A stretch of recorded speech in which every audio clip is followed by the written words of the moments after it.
Folks, welcome inside the Parisi Palace, high above 3773 East Broadway. This is a live edition of the Jake Feinberg Show, coming to you on Power Talk.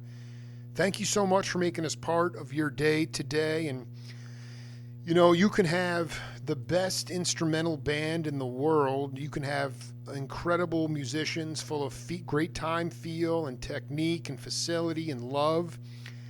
And, you know, if you don't have the right sound engineer, that chances are that the band's never going to get off the ground. And I've, you know, in my journeys, I've recognized that really it's the engineers, either in a live setting or in the studio, that oftentimes create that feeling on the album. And back when we had freeform radio and people had hardwire radios in their cars, they were able to detect this authenticity through their antiquated speakers in their Volkswagen Beetles or their buses or their cars, and those became radio hits. And my guest is somebody who started his career in arguably one of the greatest times in American music history in the early 60s, and is most well known for creating incredible records with, really, how should I say this? Just efficiency, leanness, but yet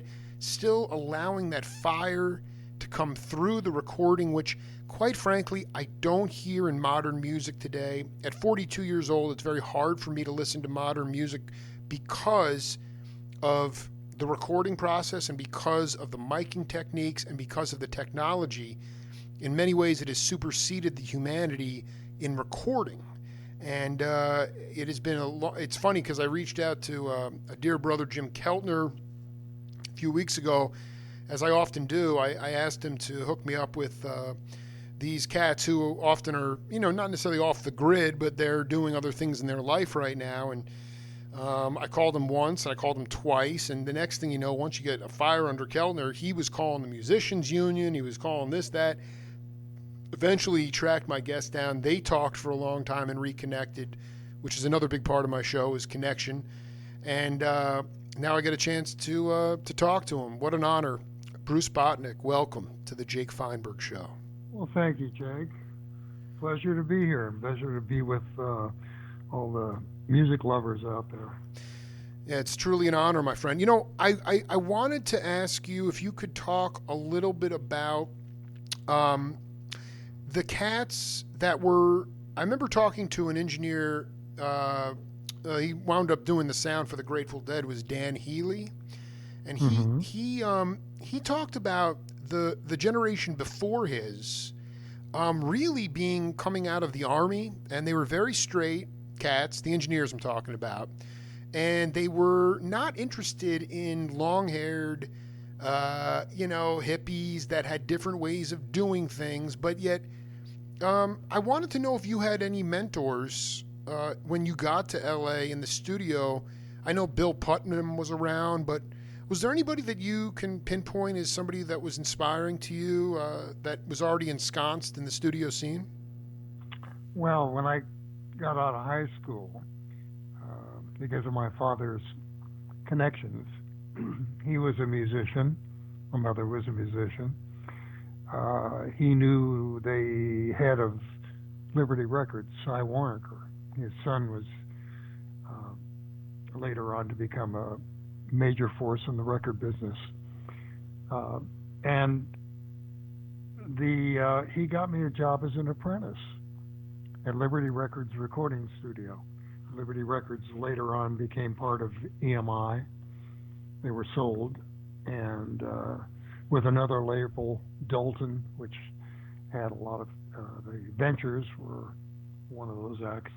Anyway, at the studio, Ted Keep, this engineer, he was a wild and crazy guy who had originally worked at 20th Century Fox in their music scoring stage. And I went to him and played him a bunch of stuff that I'd recorded in high school of the orchestras and choirs and bands and whatnot, 2 microphones and things like that. And he said, you come here. So for almost 2 years I worked there. I didn't get paid a dime, which was okay, except they bought meals and things like that. Sure. And he was the one. He won Grammys for creating the Chipmunks, you know, and the Purple People Eater, you know, novelty songs of that period. And he did Julie London, and so he was the guy that I watched, and he created the very first that I know of remote truck for going out and recording live. He had an 18-foot Freuhoff trailer. Wow. And he had probably one of the very first solid state consoles ever. And in those days, all studios made their own consoles. They didn't buy them. There wasn't SSL, there wasn't Neve, there wasn't Sound Techniques. So you had to build them. I mean, even Columbia Records built their own consoles. RCA built their own consoles. So he built his, and he had a small one that he put in that truck, and we went out and did remote gigs with. So he was pretty inspirational for me. What can you? I mean, I'm very familiar with Liberty and Dalton.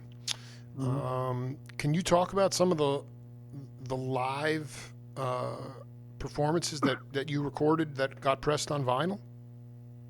Are you talking about live recording? Well, with the truck. I mean, I'm used to like Ed Bogus, like doing the Cal Jader stuff, but I would love to know what you were doing. Well, I ran cables. I set up the studio. It was basically a go for learning. I learned how to cut vinyl. I mean, how to cut acetates on a cutting lathe. What had happened is when I was a kid listening to music, and I listened to a lot, in those days they used to print on the back of the albums the microphones used in the recording and the tape machines and all that. And when I got into the studio with professionals and myself and started to put those microphones up, I went, oh my God, that's what it sounds like. So it's unfortunate that we don't post a lot of that, but in years gone by, I have done that on the Doors records, you know, reissues, on movie scores, you know, lots of different things that I have notes on what I used. But I'm trying to think. What live things we did. You know, one of the only a couple live things. We took the truck once out into some community in Orange County, I guess, and Ted was good friends with Clayton Moore, who was the Lone Ranger. Wow. And he got Clayton to come out dressed as the Lone Ranger, and we recorded some event. And Clayton was cool, because I only knew him, you know, on TV with the mask on as the Lone Ranger. And then when I met him without him, I didn't, you know, he was a whole different guy. And if you go online, I think at Wikipedia, and look him up, you'll find photographs of him without the mask.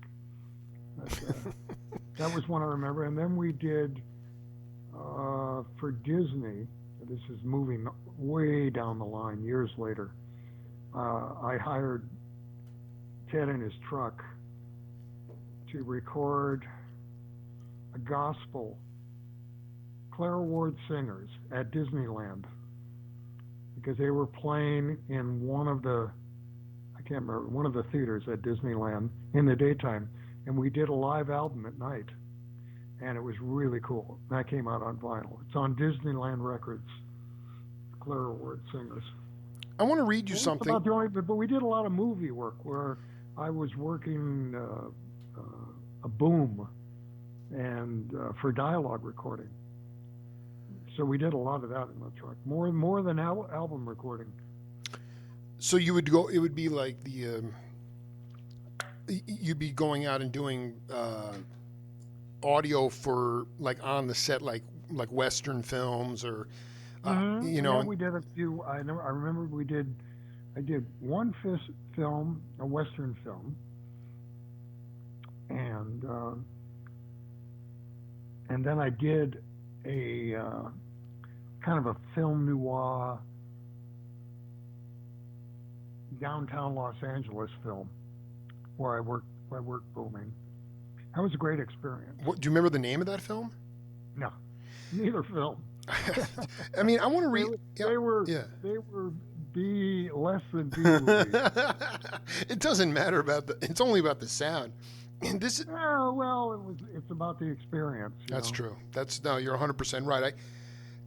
I wanted to read this. I had an opportunity to interview Creed Taylor a few years ago, and I was doing a documentary on Stan Getz that is still in limbo that I hope will eventually get off the ground. And I want to read this to you and then see if it resonates with you at all.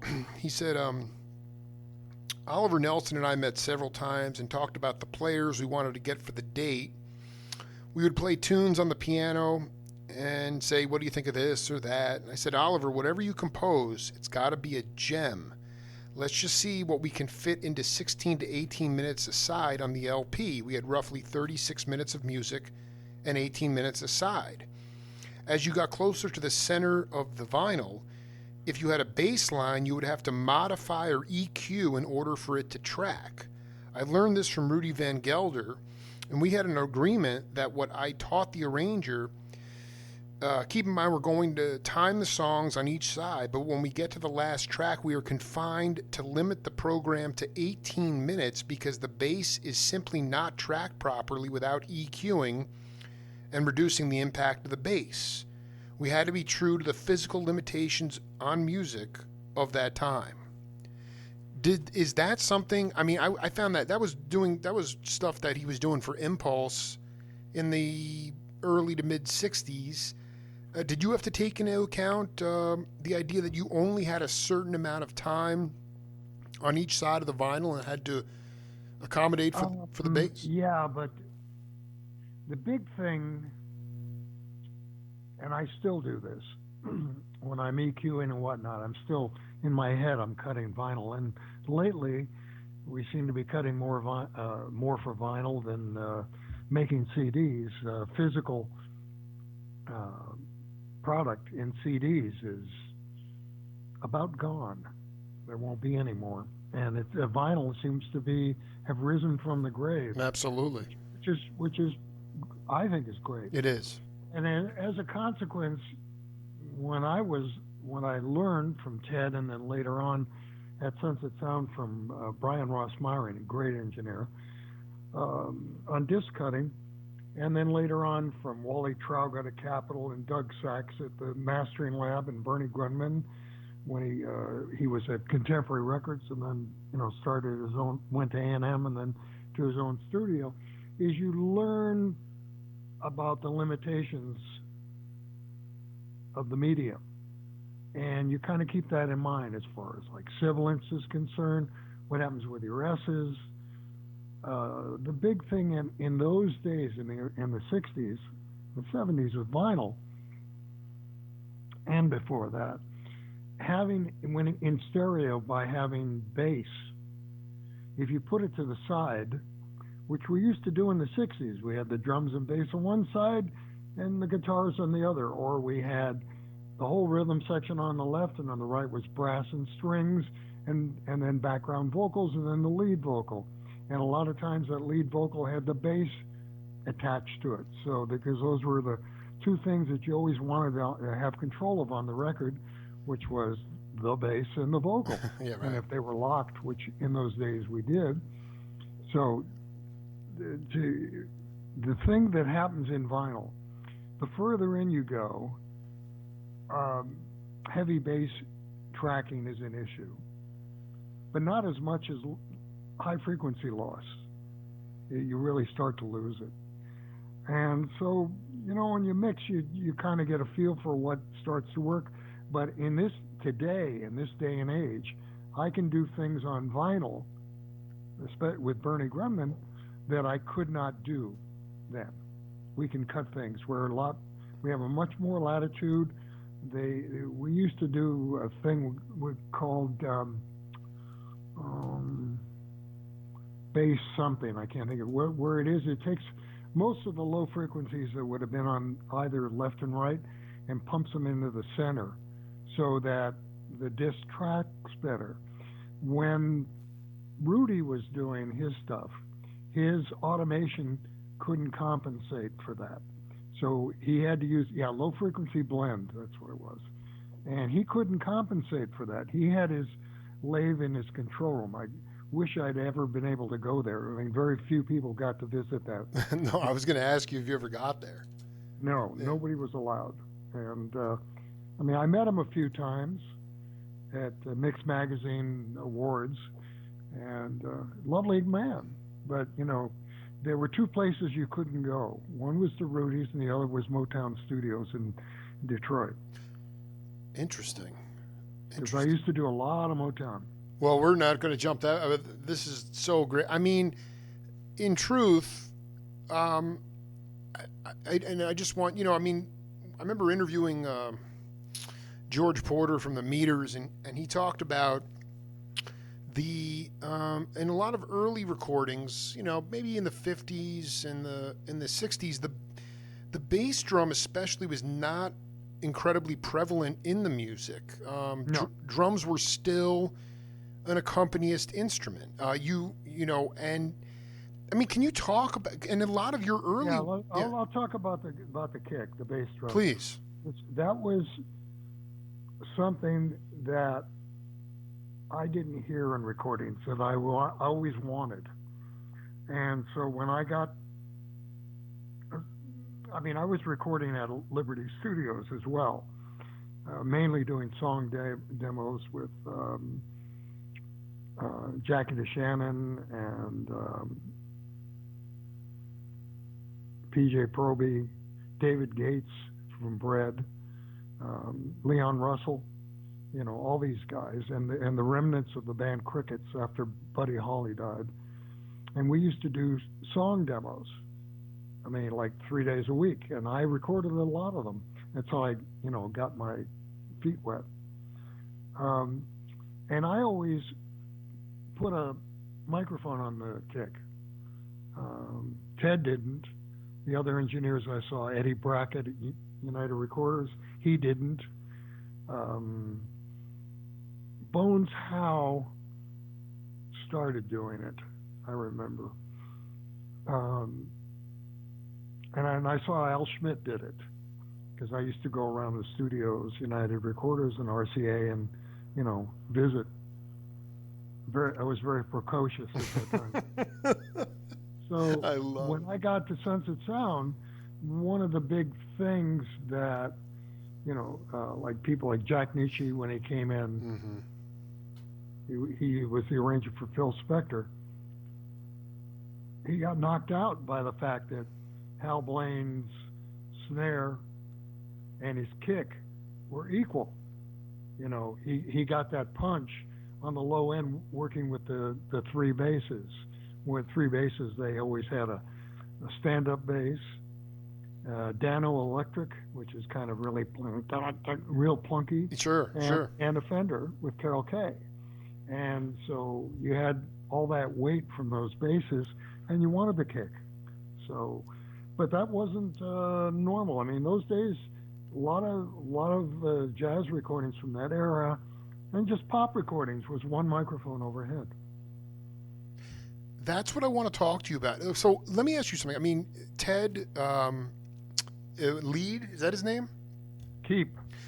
Yeah. So Ted Keep, like, what was the rationale for? Was it just like music was being played more on the top of the kit? I'm fascinated with why he wouldn't use a mic on the bass drum. It's stylistically, it's what they were doing then. Which is, how would you describe what they were doing? He came from a different school. Sure. He heard things different than I did. You know, that's all. I mean, I'm lucky that people out there have been able to relate to what I do, the way I hear. You know, it's like, I don't know that you see the same color red that I do. Yes. So it's literally just what you're doing. I mean, like today, I listen to a lot of recording, and it's mainly kick, and there are no cymbals. And it's kind of it's interesting because I have a bunch of friends who are engineers, mixers, and they all approach drums differently. Uh, some of them, you wouldn't even know that anybody's playing a hi-hat or there are any cymbals, ride cymbals, crash cymbals. And I always like to hear the whole kit. That was my thing. I mean, one of my favorites was to put a mic on the kick and put up one U47 and just keep moving it until I heard the whole kit and it sounded big and crashy. Oh, I love this. I freaking what? Okay, so there's no judgment. What do you feel like with digital music? Because again, this is jumping into the. I mean, it was so disheartening when I was interviewing Ernie Watts and he's talking about Harvey Mason coming into the studio and programming his drum sound into a chip, and you had these Linn drum machines. And to me, okay, I understand the drum machine there's some, I guess, value in it. It's just the digitization of beats. You have cats where someone will be in a room and they'll hear some drums going on in another room and they'll say that's got to be a machine, and they walk in and it's a human being comping machine parts. So like to me, what I love about your recording technique and so much of the sound of that time is that it was not quantized rhythm. It wasn't straight up and down. It wasn't so linear. There was a lot of the rhythm was round. We call that a performance. I feel like you. So what is that? You were trying to get a performance in the studio recording, whereas today, like there's no use. Why they don't? Let me. I know where you're going. Go ahead. Let me flesh it out.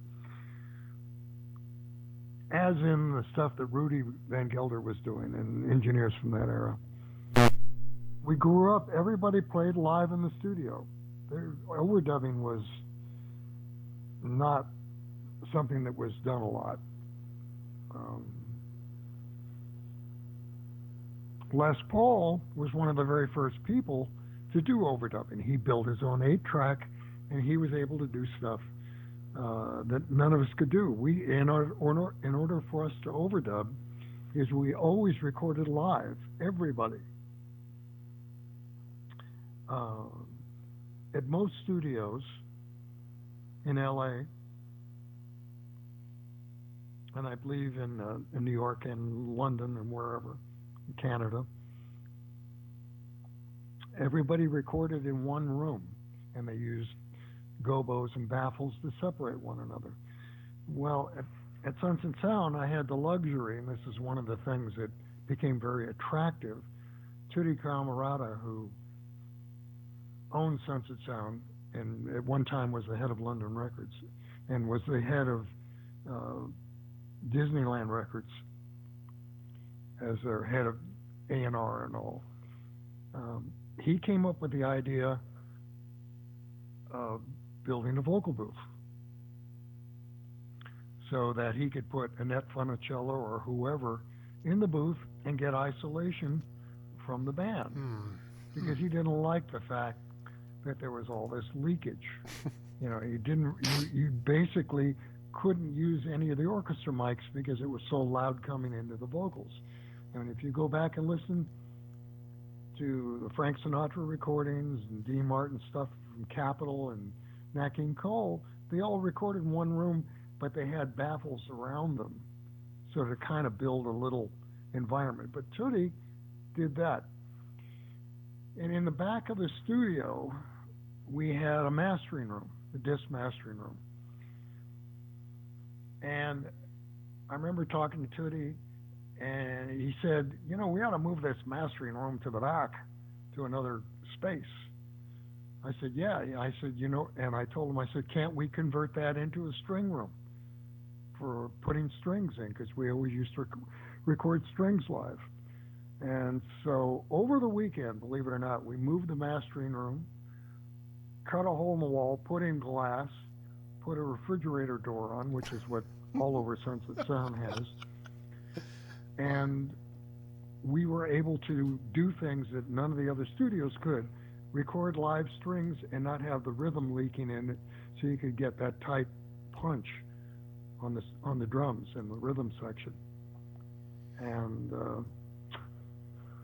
so that was a big change. I think I'm not remembering what the question was now. Listen, by the way, this is all stream of consciousness. You're doing so. You for as frenetic and I don't even ask questions sometimes. So wherever your mind thinks you want to go, you just go there. You're assuming I have one? Of course. Well, I mean, it's very obvious that you've been putting in time on planet Earth, as Ben Sidran would say. But the thing is, were you?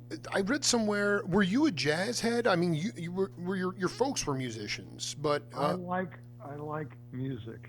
Yeah, right. It's all music, right? Yeah, and let's get back to this. I mean, we'll come back to this. I want to get back to a little bit of drum recording. Go ahead, please. And talk about Jim Keltner, Jimmy Gordon, Hal Blaine. God, I can't think of his name. The guy that did all the Motown stuff with. Yeah, Gadsden. No. Oh, Ed Green. No. He's black.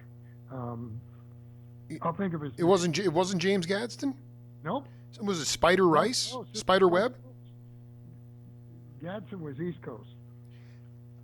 Detroit. No, Gadsden was fully ensconced in Motown in L.A. You're talking about Pistol Allen, maybe, or? No. I'll think of his name. But anyway, I want to read you. I just want to read you this one. This is the one. I just think I want to bring a smile to your face here.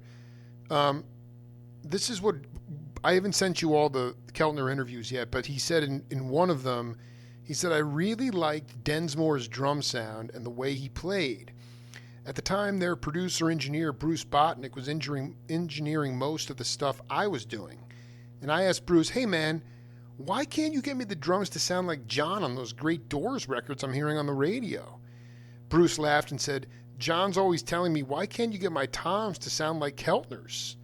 He said Densmore's sound with the Doors back then, the magic of it was that he had a really terrible drum set. It was tuned really poorly as compared to the way you're supposed to tune drums as a studio player. What that meant to me. What's that? Did I say that? This is what Keltner was saying to me. Oh, okay. What that meant to me was that the engineer had to have something to do. If you bring a drum set in that sounds really great, already tuned, then what's he going to do? He's not going to have to. But the reality is that John's set is they were going from being in the studio in the afternoon to going to the club, like to the whiskey and playing at night. Absolutely. And this was like every day. And he brought his own drums, and he set them up, and they were beaten. But that was his sound. That's the whole point. Good, bad, or indifferent, how they were tuned, that was John's sound. Dig. And what I would do is I'd capture it. Depending, the style of recording drums has really changed because it went from one microphone in the drums to me using three. One overhead, one underneath the snare, and one on the kick. And then it changed, and Keltner was the beneficiary of that, I guess, where we did two overhead. We did one on the hi-hat. We did tom-toms. We did the whole thing, which was the British style. They're the ones that came up with that whole thing. And it wasn't like what Glenn Johns does. The funny thing is that Al Schmidt does his recording of the drums very similar, and that I got from Andy Johns. Right. He recorded them all together different, and from his Led Zeppelin days. So I mean, I'm a big fan of what everybody's doing and their sounds, but what we're all trying to do is to capture the sound of the drummer. It isn't up to us to make their sound. I mean, they've got to, if they hit the drum and they say, "I love the way that is. It's tuned," capture it. And that's where it's at. It's not up to me to do that. I mean, sometimes, I mean, I remember I did for a movie called My Girl. I did a sound alike of the song My Girl, and actually got the Temptations in to sing it. But I used Jeff Beccaro to play the drums. And what we did is I kept playing him the original take, and he played to it, matching, and we did lots of things of detuning his drum to get that boing, that sound of their snare that they got back in Detroit. Sure. And then wound up, like I said earlier, of taking one U-47 and maybe putting it 15 feet away from the drums or more, and with a mic on the kick, and compressing the shit out of it until we got it to have that crack and that distortion. That was when we were trying to match something. It took us hours to get there before we got near the sound. Did pretty good. So, I mean, all the Motown stuff that I did, I mean, I had a floating drum platform because that's what they had in Detroit. And Sharkey Hall, there was the drummer. Dude, I don't even know that name. Look him up. He exists. Holy cow, man! Where you're dropping, dude? I'm used to Pistol Allen, Benny Benjamin, Gadsden, Ed Green, but this is such a different type of. I just want to go back for a second. You did, because Glenn Johns, David Kemper told me Glenn was maybe two mics overhead, one left and right overhead, and then one on the kick. You said that the British. No, that isn't what he did. Go ahead. He did one overhead, one to the left behind the drummer, maybe about 4 feet away, kind of pointing at the snare and the hi-hat. And then he had a kick, and then one microphone on the floor tom, and that was it. And then yours, at least pre-British you stuck with one on the snare, one on the kick, and one overhead. That's it. That is so, dude. I want to tell you, man. I don't want to jump too far ahead. My daughters and I, your albums in the mid '70s are the greatest. The Butts Band albums are the greatest recorded albums I've ever heard in my life. I've interviewed Michael Berkowitz too. You have my address where to send the money, Ron.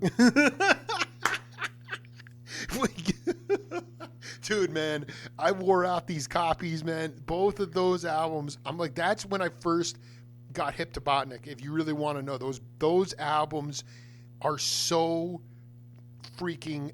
So talk a little in your mind. I just feel like in your mind today, that was the question I wanted to ask: is why have modern engineers, not saying it's good or bad, why do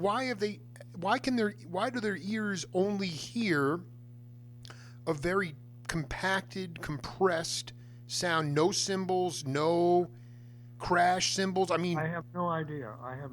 Why it is the way it is. Some of the hip hop stuff sounds fantastic. I have to admit, really, really good sounds, and it's very sparse. The really thick pop stuff is a dimension that I don't understand. I think a lot of it comes from the fact that people don't record live anymore in the studio. So there's not that leakage of sound between instruments. I mean, part of the drum sound in that era was leakage into an acoustic guitar mic or a vocal or leaking into the bass mic or whatever, and the bass going in. And that gave size because the sound of an instrument isn't right at it. It's what develops as you get further away, and you start to hear the room and things like that. So it's just a different way of recording. You know, MP3s. I mean, when I hear stuff, and a majority of the streaming is that way. Unless you go to Neil Young's site and you can hear everything at 192.24. Right. But I mean, and I want to be very clear. I mean, because here we go. We got. I mean, can you just talk about in your mind sonically? Because it's no coincidence. You're working here. Tim Buckley sometimes didn't even. Some of the albums he did on Elektra anyway, he didn't even have a trap set. He'd have like vibes. John Sebastian, Tom Rush. This was folk era stuff after Dylan had gone to Newport and put a drum set on the stage. And I just wonder, I think part of it has to do sonically with the fact that the drums became a much louder sonic instrument. They were very accompanied. You go back to Morello, Blaine, those guys, they were playing drums. It was an accompanist instrument, and then it became an overpowering instrument to the point where it let that leakage is what made it beautiful. But sonically, it's interesting to hear you talk about the hip hop of today and how sparse it is. Is it a real person playing those drums, you think? Sometimes. I mean, I see and hear them play live. It's not somebody out there, you know, pushing sounds out of a turntable. Right. They really do it. But I think a majority today, and I don't know this for a fact, so please, sure, everybody out there, don't quote me. I don't know what they're doing. You know, whether it's live or whether it's sequenced. I wouldn't be surprised if it's sequenced. I mean, if you go back to Carl Richardson recording the Bee Gees with Alvy Galutin as the arranger down in Florida, they would, to get that sound, because they didn't have drum machines then, I remember Alvy used to have somebody like maybe Jeff Porcaro just sit out there and just play just the snare, okay? And then he would take the snare that he liked and he would copy it 1,000,000 times and then measure the beat using a ruler on tape and cut all these together so it was rigid, right? Sure. Then they record the kick and he would be listening to the snare drum. And then he would go through and cut the kick so that it was exactly right. Wow. Everything was 120 beats, right? And then they would overdub tom-toms, but not as rigid. That would be, they were listening to the kick and the snare, put on a hi-hat, do tom-toms, cymbals, you know, maybe 1-2 passes. And that was a drum kit. So, I mean, without drum machines, that's what they were doing to get it that way. Talking to Bruce Botnick here, I mean, the man has golden ears, the biggest ears. Where do you think, I mean, I just want you to be as clear as, a lot of cats today, my generation and younger, when you say live, you know, we're talking Danny Korchmar, Chuck Rainey, Keltner, I don't know, the cats show up, you only have a certain amount of time booked in the studio, you got to knock out how many tunes. Can you just paint, even with the Doors or anyone, like when you say live, it doesn't mean that you get to obsess for 4 or 5 weeks over these tracks. It's done. It's cut and you're moving on. No. The musicians would come in. I can give you an example. Please. When I did Dave Mason's album. Alone Together? Alone Together. Jim Keltner was a drummer. Yep. Leon Russell was on keyboards. God, I can't think of the bass player. He was in, played on Layla. Carl Radle. Carl Radle. Yep. And it was the quartet with Dave playing guitar. And they always played live together to get the feel. And that's what I mean by live, is that everybody's in the same room or they're in separate environments, but they're all playing together. They're listening to one another because there's the music, there's the emotion, there's the performance. I mean, it's still. I mean, one of the reasons I went into recording movie scores with big orchestras because it was live. The recording light, the light went on, and you had to perform. The orchestra performed. The composer or the conductor, I had to perform. I had to learn the moves. I mean, it was the same thing in pop music in those days. They'd come in to record 2 or 3 songs in a 3-hour session. You had the wrecking crew, okay? Sure. And they'd run the song down a couple times. You got your balance, boom, and you went for a performance. Hey, that was a good take. Next song. It was literally that. It's so. Yeah, oh man. And that was great because you locked. And we recorded in those days on 4-track. We didn't have multi-track, so you had to make your decisions live, echo everything, and that's really good because it helps your vision as far as how you see and hear the song, the music. I mean, generally today, I don't know how they do it, whether it's somebody has the vision from the get-go or they build. I mean, the Billie Eilish stuff is really good, and they do it in the bedroom at home. And it's one track at a time. Well, I mean, there was a couple. I wrote down some notes last night. I also. Believe. What's that? I said I believe that. Not. Most of this is just coming, out of me. But I. How much do you account for the fact that,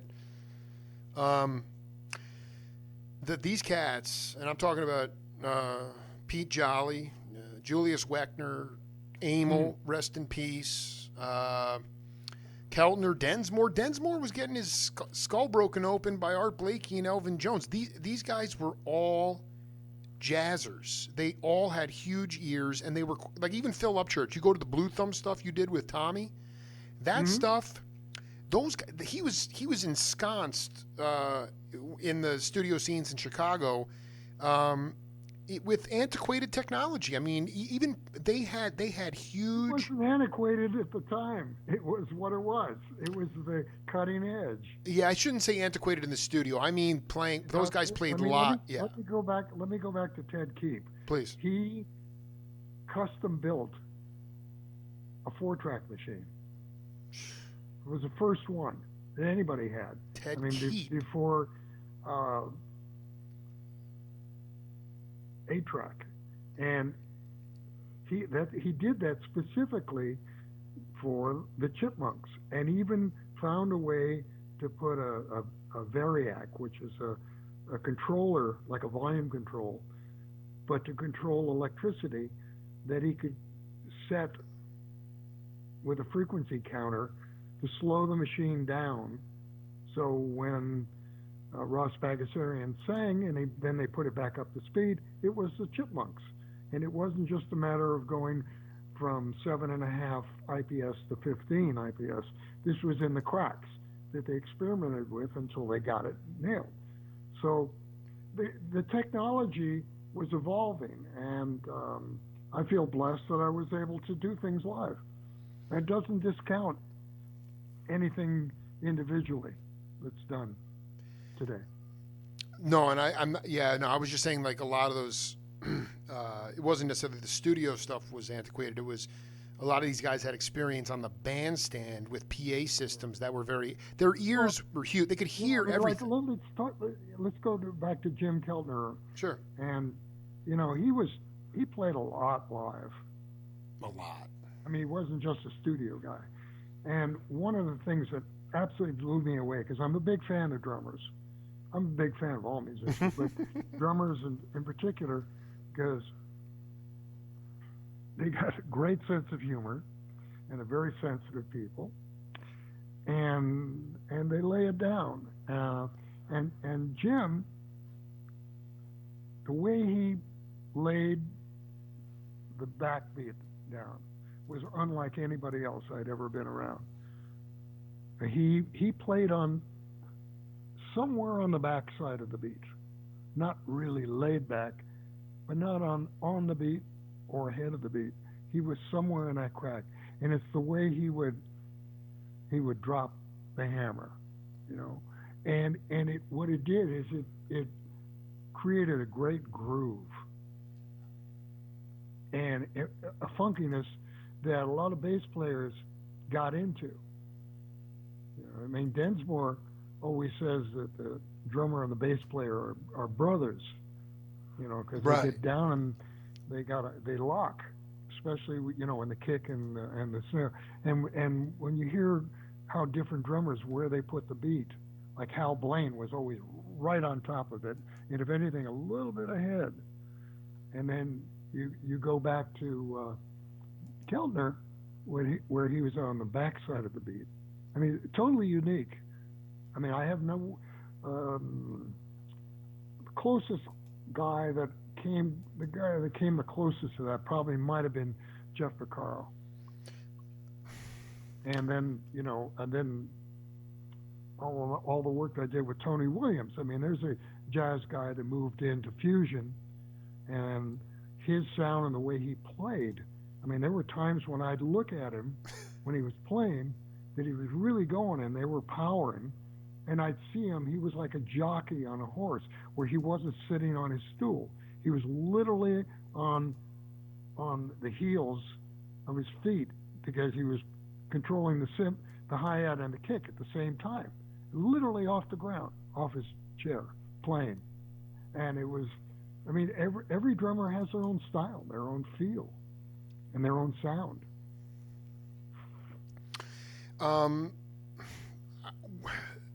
Basically, I don't even know what you asked me. So no. I mean, you know what it was. Can you connect that to, because you said you started off by saying Keltner played a lot live. All those guys, you said the Doors were playing live. They you know, it was a beat up kit because they were playing all the time. But how did playing live? I guess it's maybe maybe they bring that into the studio. Exactly, and that's the point. Is that younger cats, that they don't have the ability to play live consistently 6 nights a week. The way, I mean, dude, those guys were playing. I mean, Keltner was playing with Albert Stinson live jazz, and then you know, I mean, it was like they were already loose. You know, they didn't have to come in and, like, I don't know. You were. Can you talk about an experience, or I remember interviewing a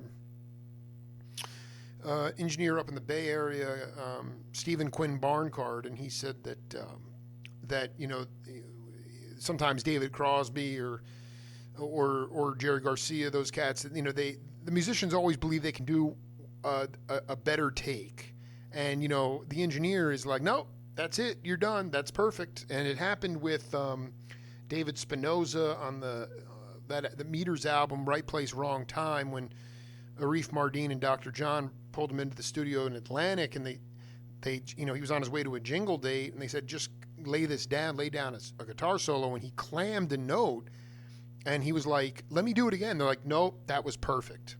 Sure enough, it became. I can give you a little story on Please. that one. The first Tony Williams album that I produced, called Believe It, on Columbia. Mm-hmm. I flew back to New York, went to Columbia Records, 52nd Street. At that time, I was a staff producer at Columbia. And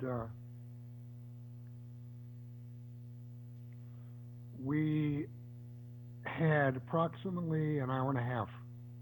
They brought all their stuff into the studio. He, Alan Pasqua, oh God. I'm going to help you. Don't even worry about it. I got your disc. I got the whole. Anyway, No. I got the whole thing here. What happened is I had to record 2 or 3 songs to take bits out for the convention just to play, you know, because in those days, Columbia Records had a convention, and they brought everybody in from all over the world and A&R played what the music is and what we're doing and blah blah blah. Anyway, one of the songs I recorded was a song called Fred, which is kind of legendary, and the band, they weren't even thinking, they were just playing. Right. Give me a second, and I'm going to look up something. Why don't you talk for a second? Sure. Alan Holdsworth was on that album too, by the way. Who? Alan Holdsworth. Yeah, that's who it was. Yeah. Okay. Yeah. Thank you. Yeah. I apologize, No, Alan. please don't ever apologize again. You're doing great. Yeah. Anyway,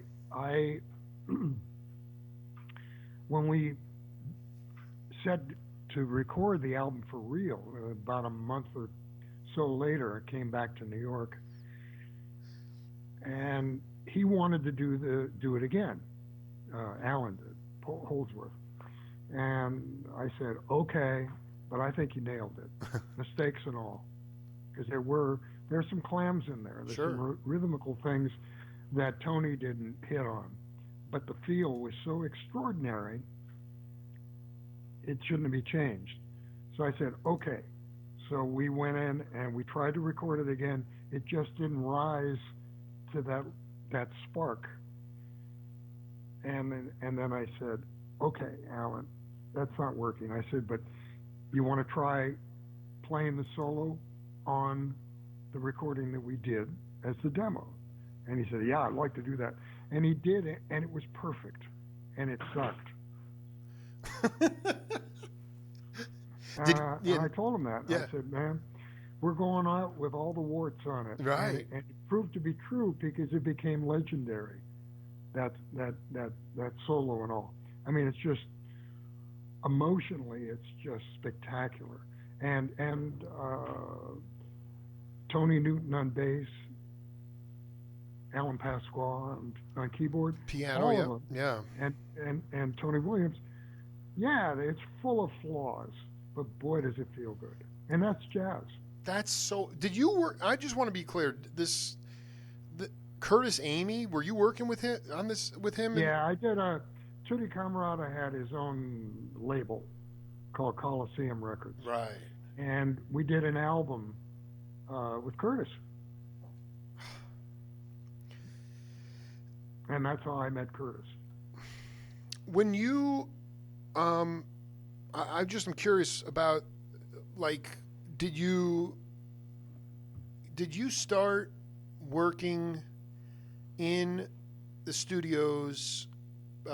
Like, what was the first band that you would have considered that, like, truly plugged in? Like, Love obviously was high frequency, electric bass, but even Gabor Szabo, like with Keltner, he was using an acoustic guitar that had amplification, that had an electric, that had amp abilities, but there was like acoustic piano. Obviously, the drums were acoustic. Were you doing stuff? I mean, like Buffalo Springfield, that was pretty acoustic. I mean, can you talk about the difference in how how you would go about miking the room or miking the players based on if it was a sort of a folk gig versus when amplification came in? I mean, people start calling that music fusion. You did that Weather Report album. Some people would say that the first fusion music was when Dizzy Gillespie brought in Chano Pozo in '45, and that was Afro-Cuban jazz. But fusion music to me means you are everything is electric, but a lot of the acts in the '60s that you were doing were acoustic. I mean, was there a difference in your miking techniques in those settings? I don't think so. I don't think I have. Sometimes I'd start out with a band with certain microphones that I thought would be right for this person, this musician, and then once I heard their sound and all, I would change microphones, because microphones all have different sounds. They hear differently. They do. It's like lenses on a camera.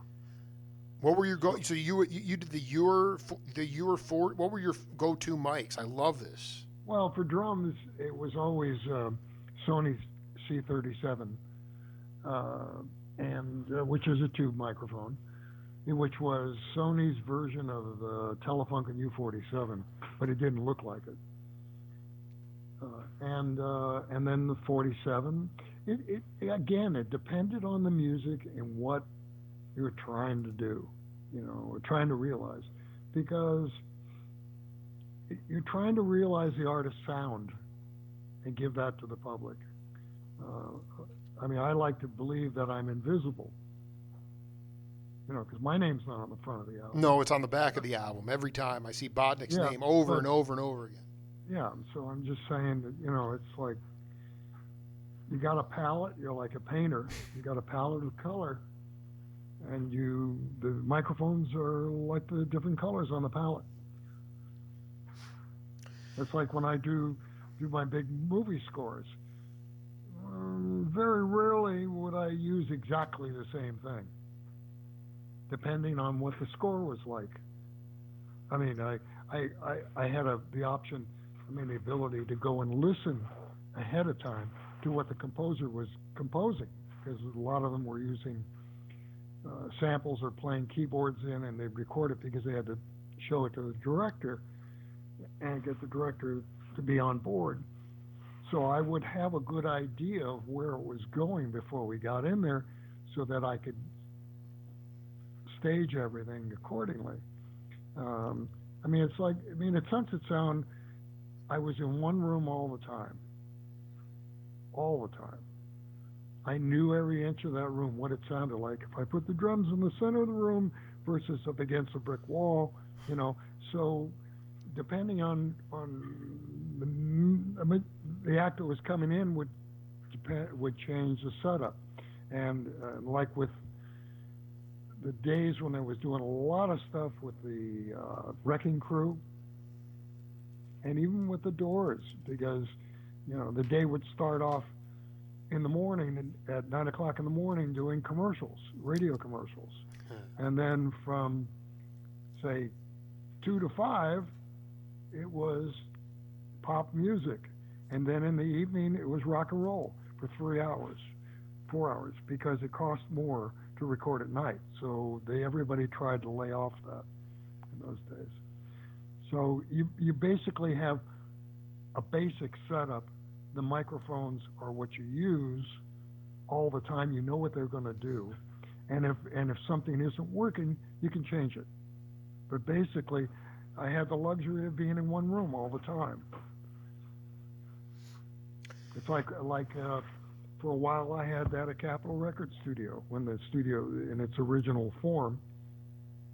And after it got changed, Al Schmidt spent the most time in the room, and he's really got it nailed. And he knows exactly what to expect. So it's you're making it sound so easy. It has to.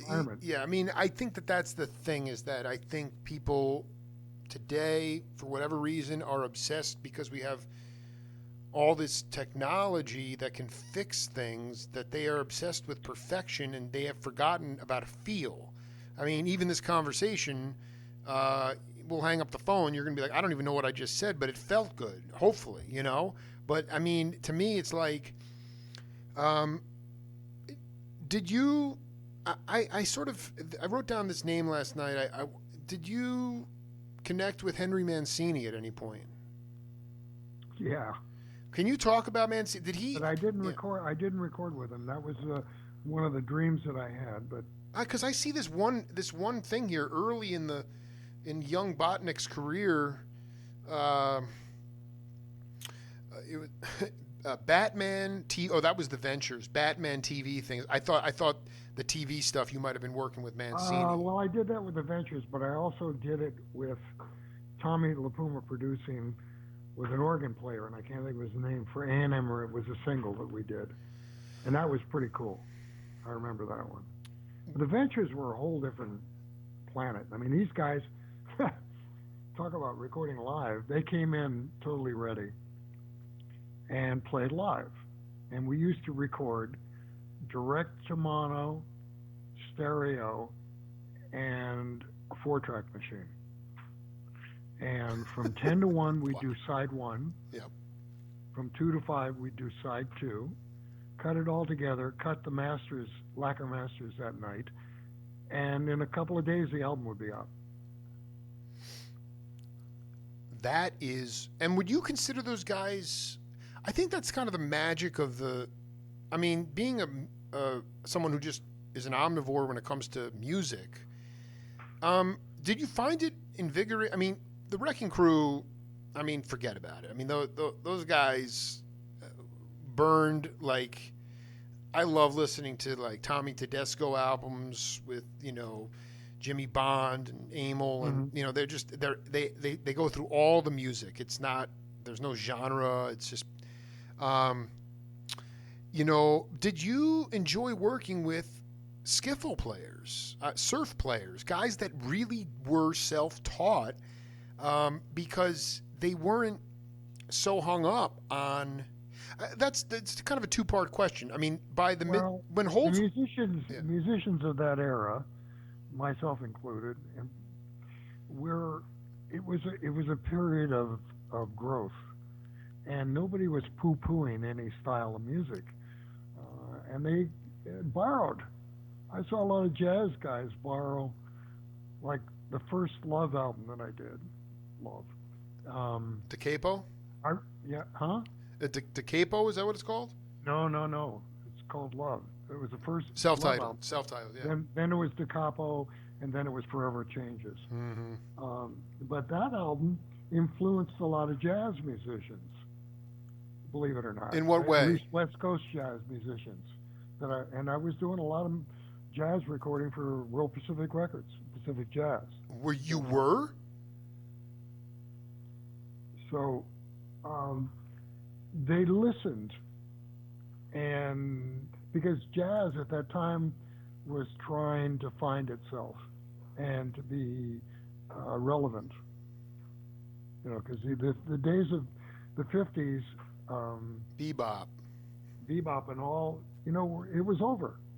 That's right. And because it got to the point where jazz was cerebral, and it wasn't, people weren't dancing to it anymore.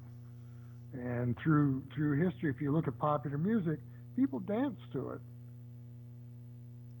And when stuff goes out of vogue, it's because it's become cerebral and you can't dance to it. Dude, I love Bruce Botnick, man. I mean, this is like, dude. Well, first of all, okay. So explain to me, this Love is such a mercurial group. That was the first pop album that Elektra ever put out. Now, you're saying that the rhythms were infectious or jazzers picked up on the rhythmic quality of it, or how did they infuse it into? Well, Arthur Lee was a huge jazz fan, and he always, if you listen to his singing and you feel the rhythm, it's like Sinatra. The really good singers have a lot of rhythm in the way that where they place the note. A lot of later jazz singers thought that singing so far behind the beat that you fall over was cool. It wasn't. It didn't swing anymore. Right. I love this.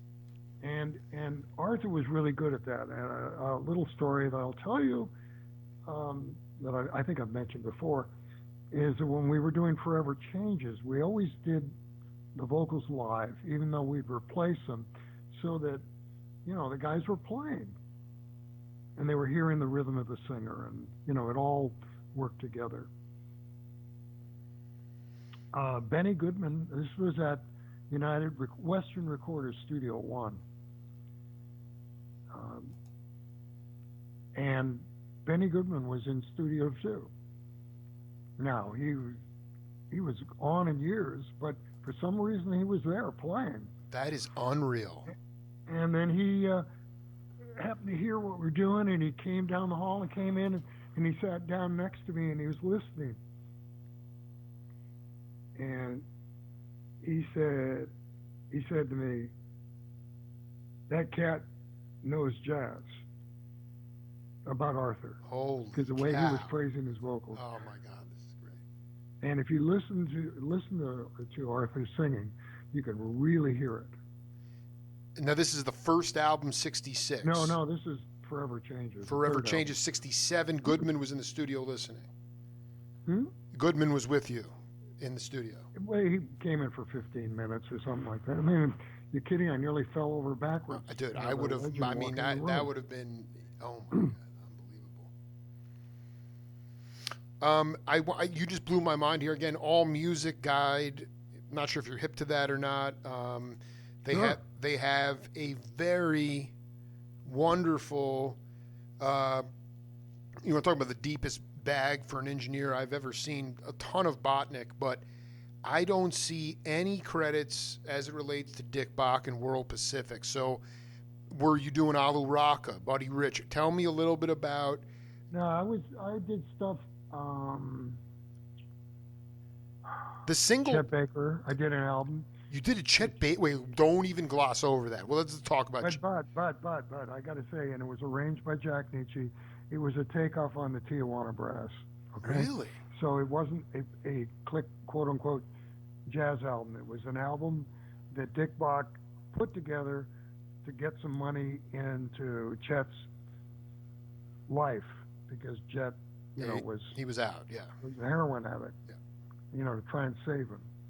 I mean, Chet literally was almost like a session man on it, and it was kind of sad, but it was still cool because he was Chet Baker.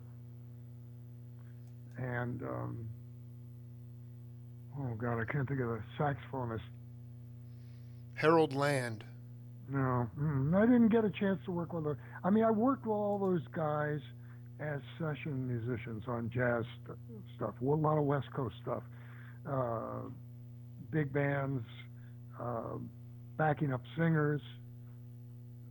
I mean, the list of musicians. Well, I mean, this is because I'm not getting. This is now new territory. So it was Jerry Mulligan, maybe? No, I didn't have that lucky. How about that lucky?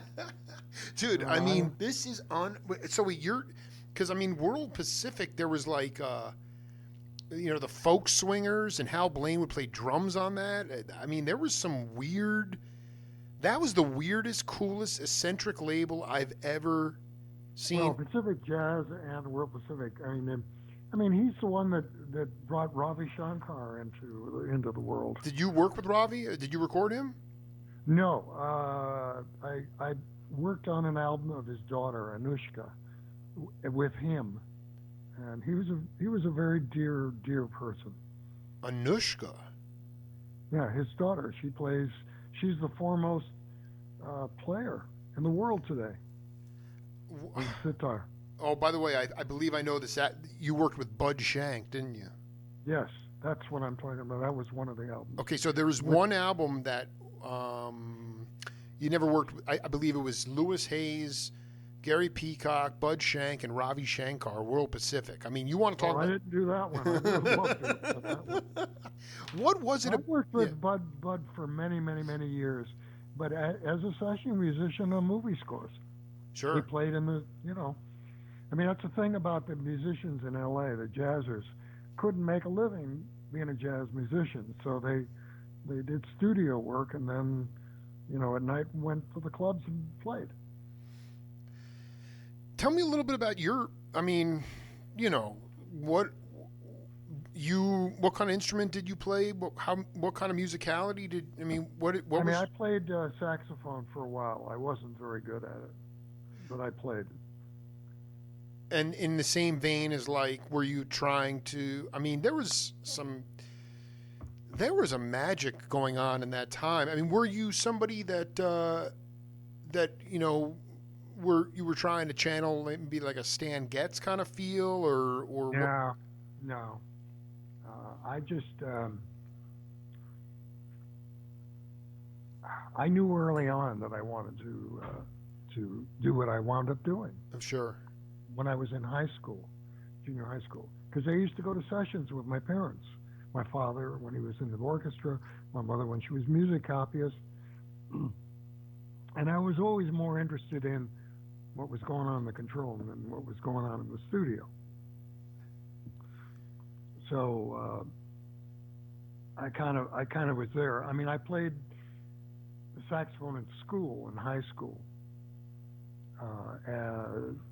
to be around the music, because I love musicians. I just love being around them. So that was the thing, and playing an instrument, good, bad, or indifferent, was a way for me to connect. Once I put that horn down to play the console, that was my instrument. We're all very fortunate for that. I mean, do you remember my favorite Tim Buckley album, Happy Sad? No drums. David Friedman played marimba, percussion, vibraphone. There was basically a bass, congas, and guitars. What was Buckley like? I mean, you hear these stories about certain cats in the studio, very mercurial, or, I mean, was he the kind of cat where you could drop one mic and, I mean, because I love that. That recording is, it just breathes, man. I mean, I can't imagine there being. I think that's the other thing. People are miking the entire drum kit now. That's the problem. So there's no space. The part of the. It depends. It depends again the situation. Sure. If you're on what the music, it tells you what it needs to do. Some you can get away with, some you can't. I mean, if I listen to the Foo Fighters, and they're multi-mic'd on those drums. And a lot of that sounds fantastic. I can't do some of the things that a lot of engineers can do. They hear it that way. I don't. But that's okay. I mean, when I attempt it, it comes out sounding like me, which is fine. But it all depends on the music again. What it tells you what it needs, where it's got to go. And if you're going in the wrong direction, believe me, musicians will tell you. What was it like to? I'm curious because I know that when Emil came out to L.A., he recognized that there were cats that were playing chimes, tablas, all sorts of hand percussion, and all the wind players would be getting double scale. If they played, flute and sax or clarinet, those guys would get it, but the percussionists would not. So when he got out there, Don Lamont, Shelley, they met every Sunday at his house and developed a whole list of, the instruments, and then they went to the company as the union members, and they advocated for double scale, and they got it. And I wonder, I mean, you didn't compose songs. Nope. But you were a member of the union. Would you just get paid scale for the sessions, or do you? Well, when I was at Sunset Sound Recorders, at some point we became members of the IBEW, which was what was at United Recorders. RCA was NAB, Capitol, it was IBEW, Columbia was IBEW, and that was never a hindrance that I know of. But it wasn't this thing where where you don't know where you recorded for 50 minutes and you got to take your 10-minute break no matter what. Even if the band's going good. Right. That didn't exist. Well, no, I was more interested in, like, the idea that do you still, like, thank God, a lot of cats today, older cats especially, they get a pension, and they'll see, and based on publishing, they might still get royalties. I mean, as an engineer for hit records or hit songs, I'm asking because I don't know. Did you, outside of getting paid for the sessions, do you still see royalties at all, or a pension today? If I was a producer, Yes. Engineer? No. So I can look back at my canon and no, I didn't get extra money. Musicians have a reuse uh, thing and a usage fee where a lot of money is paid in from the record companies and it's distributed based upon the amount of sessions that you've done. You get these bonuses at the Right. end of the year. But we don't have anything like that in what I do. I mean, it's just, if we're a record producer like Al Schmidt with the Jefferson Airplane, I mean, I believe he gets some royalties. They're not huge. Same thing goes, with the Doors and Dave Mason and other artists that I've produced. Kenny Loggins, Eddie Money. They all, over time, that music isn't as relevant, and the people that were in that space are not buying music per se. Streaming has changed everything. That's why there's basically no physical media anymore. And as a consequence, the royalty agreements and the contracts, and this is for the artists and some producers, they were based upon physical, don't take into account streaming. So it's a brave new world. I don't know what the answer is. No, absolutely not. No, but as a producer, well, I just want to go. I haven't sent you my Densmore and I did a classic interview a while ago, and I believe you were the one to make this call, but you can tell me the truth. You were there. When I open up an album like Soft Parade, you get this garden variety of like iconic session cats like a dear friend Ray Neapolitan or Harvey Brooks, and when I asked Densmore why, he said, Ray's there was not enough punch in the left-hand bass on his keyboard, so they had to bring in, or you guys had to bring in electric bass players. We did it on the first Doors album as an overdub. So explain that. The first album, upon listening back, there wasn't enough. Who made that? Did you say there's just not enough? I think it was. I can't remember exactly, but I'm sure that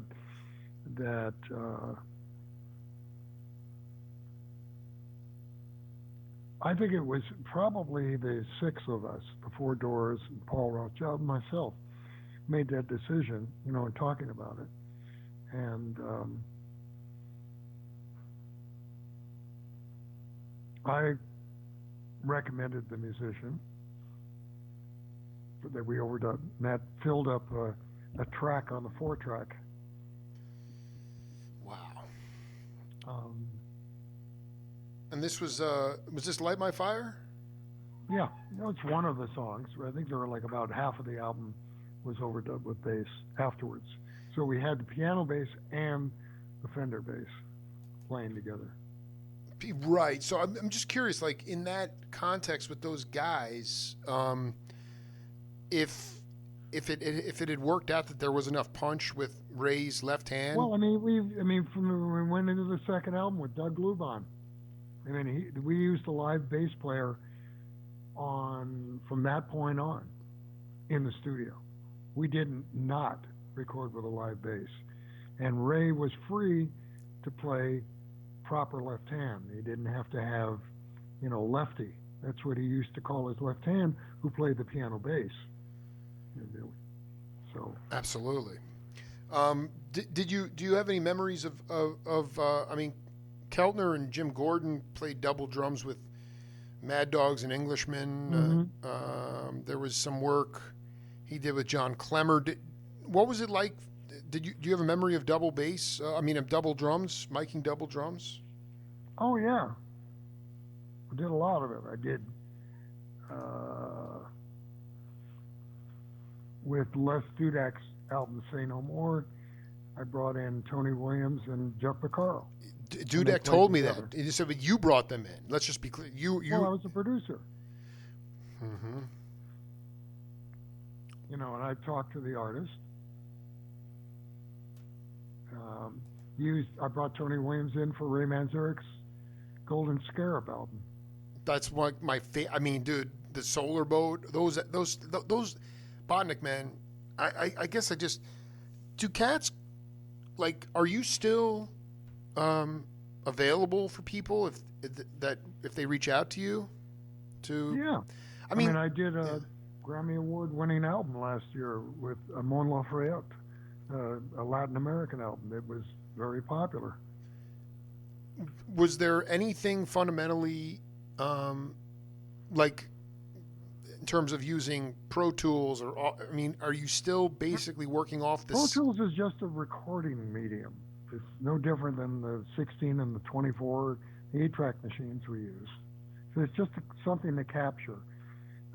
I mean, there's a lot to be said for analog, believe me. Yeah, I was going to say, I mean, analog, you guys, that's why, I mean, there's a reason why people don't, it's just really, But the digital domain is repeatable. Right. It doesn't change. And analog does. You get it on tape, and 15, 20 minutes later, you'll play it back, and it doesn't sound the same. The high frequencies start to go because the magnetic particles in the oxide want to go back to their inert stage.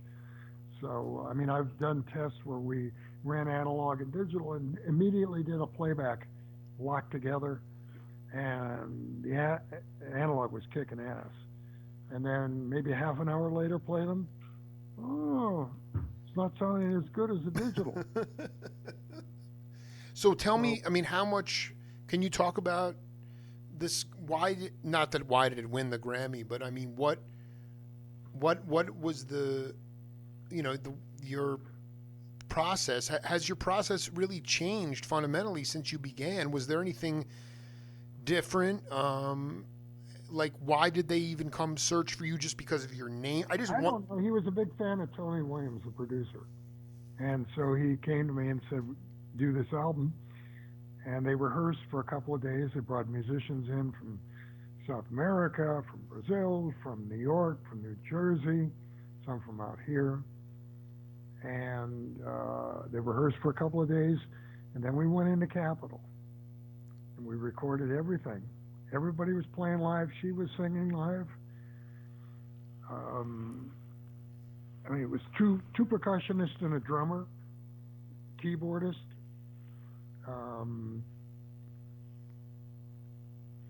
electric bass player, and sometimes stand-up bass. And that was in an isolation booth for the stand-up bass. And in what would be the drum booth where Al Schmidt puts his drums, I had the acoustic guitars and also the other singer who sang along with Moan. And so we did it in the studio, and then on the third day, they brought in an audience of about 30 or 40 people, and they performed everything that we'd done for 2 days plus the other 2 days. We did it live, and that was the album. In the studio, a whole enchilada, no overdubs. Wow. And that was... And it's a real... When you haven't done live a lot, you have to memorize the music so as to know what to turn up and what to turn down and where it's supposed to be on the song. So it's kind of cool. Very, very rewarding to do things live. And part of it is just the budget must have been huge for that. I mean, no, really, but it was. Well, you're not talking about that many musicians. I know the studio time today is. The studio time isn't huge either. I don't want to even venture a guess how much it costs, but it wasn't huge. We did the album basically in 3 days. It was done.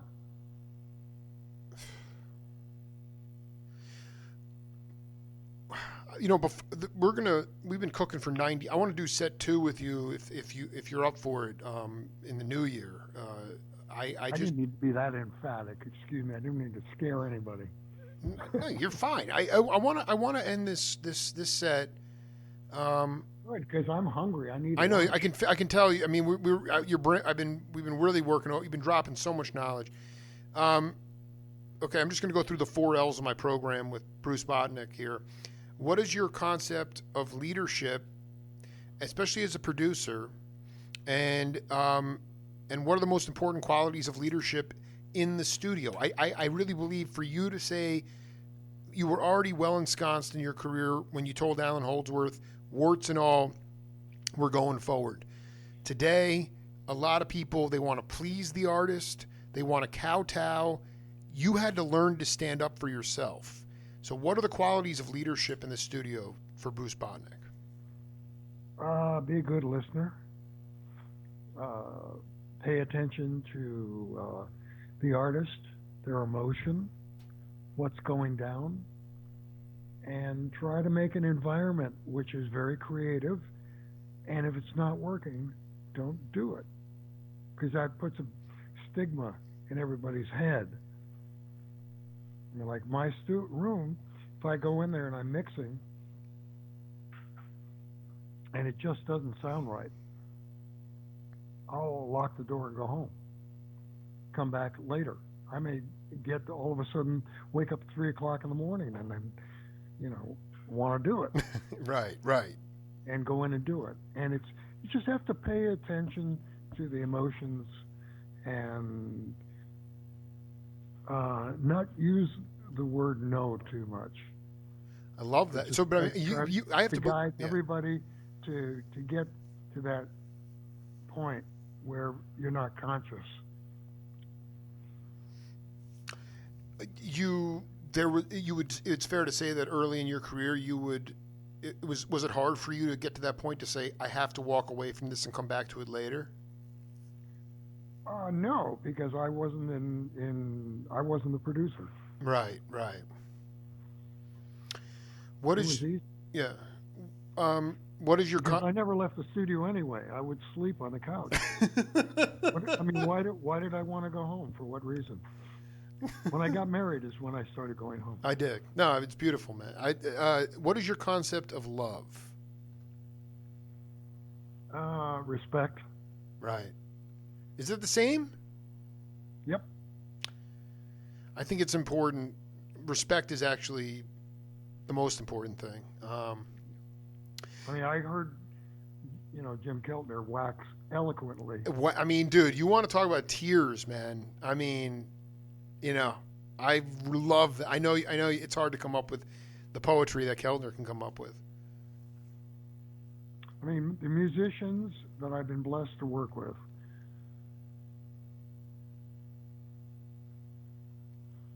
are, I'm going to say, almost across the board, really lovely people. They are. Good people. And being artists, they have their fallacies, but they love what they do. And I love what I do. I'm blessed to be there, to be in the same room with the Jim Keltner, to have that emotion come into my body. So,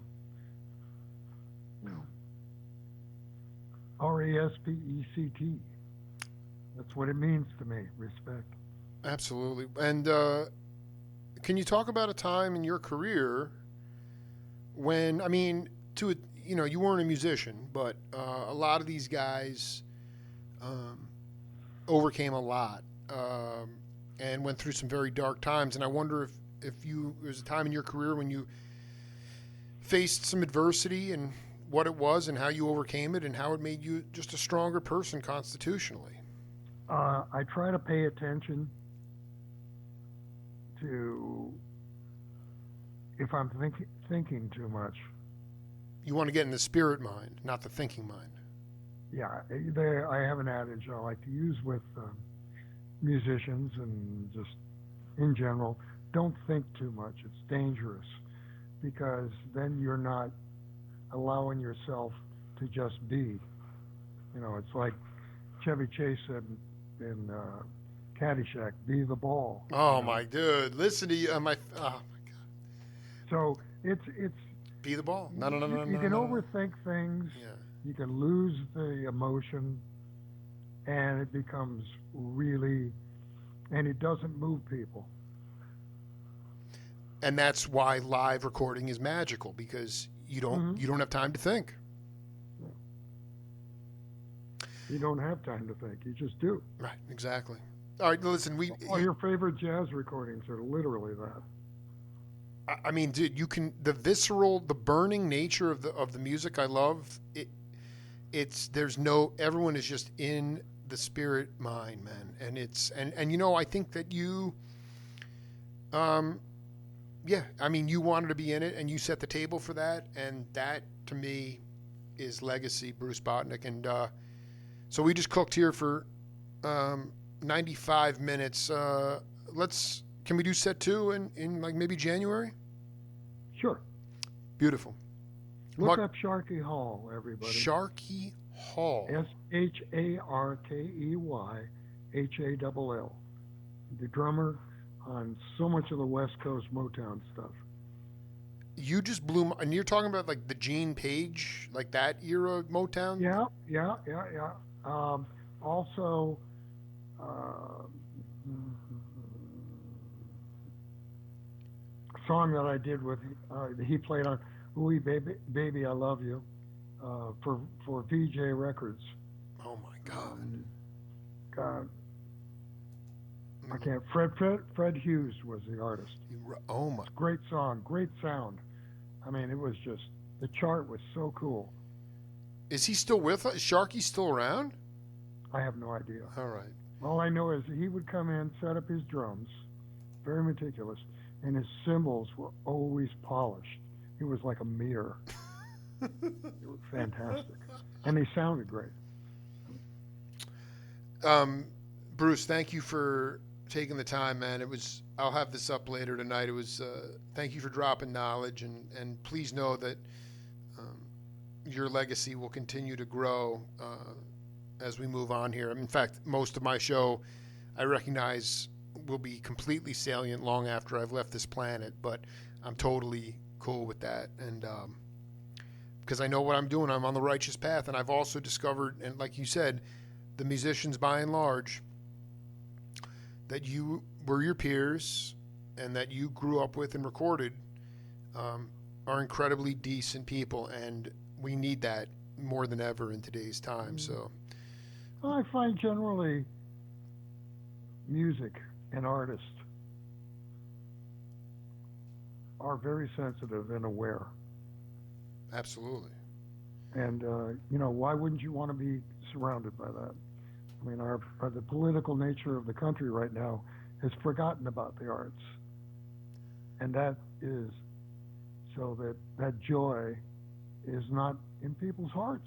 And the vibration is so low because of that. And well, actually, that's the other. I mean, I could keep you on. You got to go eat, man. Go eat. We got more to do. Right. Remind. I want you to think about this question over the holiday. Is how the significance of music has changed in our culture. I think it's really important. That's your Yeah. homework. Well, it's become It's made for pacification. It's made for multitasking. It's not made for visceral burning. it's really become corporate. Very Let's just corporate. put it that Yeah. way. That's the beauty of Jack Holtzman. I'll just do this one little rant, Go and ahead. then we'll go bye bye. Yeah. Is that today the way it was done in the heyday of the 70s and the 80s and even into the 90s was the record companies signed the artists, they made the music, they showed it to marketing and promotion, and it was marketing promotion's job to go and sell it and to get it on the radio, get it heard, people go buy it, and build the career of the artist. Today it's the other way around. Because the records companies do not have their own distribution, now there is Spotify, Amazon, Apple. Apple is not so much, isn't this way so much as some of the others, where they tell the record companies what they'll put out. And so the art, the art part of it is missing now because they're making the decisions and it's not made by music people. So, Dude, I'm sure I'm going to why are collect a you lot of waiting? shit for that one. Why are you waiting till the end to drop this? That's it. Because Jack Holtzman, Elektra, it was a kind of a boutique label, but the bean counters were making money. They left. They let the people who were good at what they did do their jobs, and then the bean counters got in and said, "Oh, we know what's right. We're going to tell the people how to make the music and make it so that it can be sold at a mass level." And the art was stripped away, and the burning and all of that, the art and the musical quality of it, it became totally codified. And anyway, it's just, dude, you are vital. Your knowledge is vital for art, the continuation and the lineage of music, and we'll do it again, man. So much love to And you. everybody knows where to send the money, right? No, I'm just gonna bring next time when things are finally. I'm bringing you, dude, The Art of Tea, both Butts Bands records. Those are my favorite. Dude, the Botnick recording style just reigns. Wilton Felder and John Guerin, man. The way it was just, obviously those cats were the best, but It was the music. it was. But I mean, but like I said at the intro, man, there are plenty of, I find there's no space in the music. And obviously, as Miles said, silence is music too. And leakage is great. And you don't want it to be sloppy, but you want it to be live. And that's Bruce Botnick, man. So much love, Lucas man. is your friend. Listen, happy holidays to you. It was great to hang with you, man. You too. And stay cool at this time of the year. You too, man. Okay. All right, be cool. Cheers. Later. Bye-bye. Bye. What an honor. Bruce Botnick, really a hero of modern American music, and I really believe that you could talk to anybody out there, guys that have left this planet, and also peeps that are still around. That he was essential in the sound of great music, and a lot of hits, and a lot of just beautiful grooves. We'll be back in a little while with Meredith Hart. This is the Jake Feinberg Show. For every day, what keeps you getting up in the morning? What makes your